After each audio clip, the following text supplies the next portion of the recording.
Aziz nih.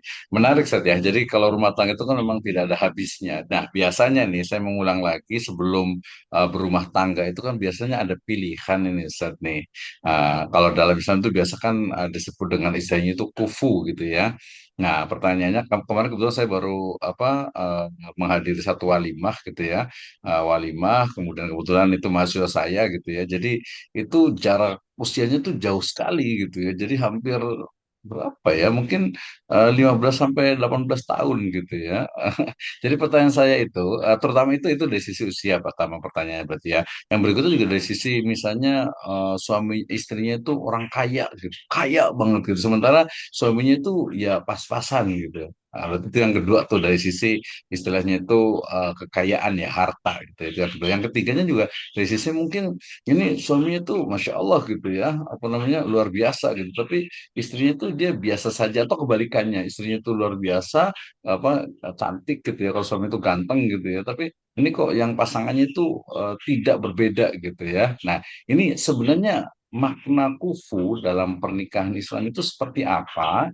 Ya, kemudian apakah itu menjadi pertimbangan utama gitu ya, atau mungkin memang zaman sekarang itu sudah berubah gitu. Nah, kira-kira ada nggak efeknya dengan misalnya problem keluarga ke depan gitu ya. Misalnya tadi dari sisi usia biasanya itu dia akan berpengaruh terhadap mungkin selera, kemudian juga gaya hidupnya, kemudian juga mungkin tadi banyak hal lah dari lifestyle-nya itu. Dari sisi yang beda harta mungkin nanti dianggap suaminya itu kayak numpang di rumah istrinya gitu ya. Kemudian juga kalau kebalikan tadi kalau mamanya dari sisi apa face misalnya itu cenderung ya kadang malah jadi tidak tidak sesuai gitu. Nah, kira-kira seperti apa Ustaz nih kaitan dengan kufu dalam Islam dan efeknya dan dampaknya terhadap kehidupan berumah tangga. Silakan Ustaz. Ya, tentunya ini yang paling penting ya. Baik misalkan ketika suami eh, kaya, istrinya biasa-biasa saja. Mm-mm. Atau istrinya cantik, kaya gitu ya. Sedangkan Hmm. suaminya orang biasa gitu ya.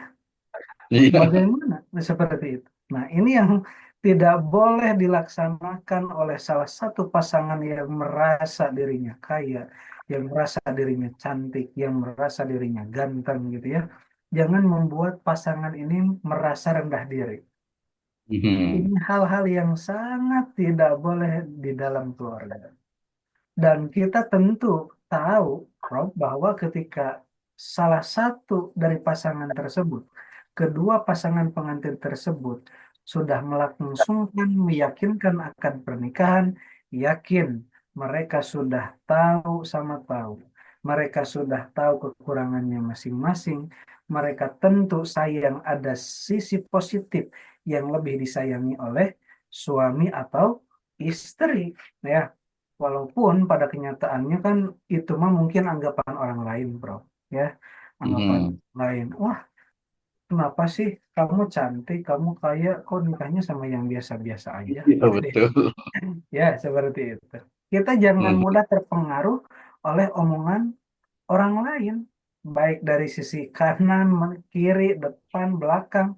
Fokus terhadap perjalanan rumah tangga, bahtera rumah tangga yang sedang kita jalankan. Kalau kita mendengarkan dari kanan dari kiri, apalagi itu orang yang sebetulnya ingin memecah belah keluarga kita, ya habislah kita. Terpengaruh ketika kita terpengaruh dengan omongan orang lain, omongan tetangga, omongan sahabat yang mana itu sebetulnya ingin menjatuhkan kita dan kita hanya main percaya-percaya saja, terpengaruh oleh omongan-omongan orang, itu yang akan menghancurkan atau meretakkan rumah tangga. Ya, jadi sebetulnya kuncinya jangan sampai merendahkan pasangan, menjadikan atau menjatuhkan harga diri pasangan kita. Mhm. Angkat sebaik-baiknya, berikan penghargaan, berikan kepercayaan, komunikasi yang baik, komunikasi yang intens, saling terbuka itu yang akan membangun keharmonisan di dalam keluarga. Itu saja, Prof. Gak muluk-muluk sebetulnya. Jangan sampai Kalau dampaknya kira-kira ada nggak Ustaz ya? dampak tadi misalnya ketika apa mungkin dari sisi usia, dari sisi apa kekayaan, dari sisi tadi mungkin face-nya gitu, itu sebenarnya ada nggak sih dampak? Maksudnya perlu dipertimbangkan tidak ketika mungkin ada yang akan menikah gitu misalnya gitu, Nah, perlu nggak sih sebenarnya? betul, karena secara psikologi nih, Kanda, ketika seseorang memutuskan dia untuk menikah dengan beda usia yang terpaut jauh dengan dirinya, Mhm, saya yakin, 1000% saya yakin, ini sudah dipertimbangkan dengan matang. mhm, Atau sebaliknya, ketika seseorang menikahi yang lebih tua darinya, atau yang mhm, lebih muda tadi, saya yakin mhm, itu sudah ada pertimbangan yang sangat jelas, pertimbangan yang sangat kuat. Kenapa? Karena tidak serta-merta pernikahan ini dilakukan tanpa adanya persiapan terlebih dahulu. Secara kata istilah Sundana mah gurung gusuk gitu ya, itu tidak. mhm, Ya, tentu ada persiapan-persiapan. Bagaimana kalau sudah terjadi, ternyata saya itu salah menurutnya. Ketika sudah mhm, menikah beda usia yang 15 tahun.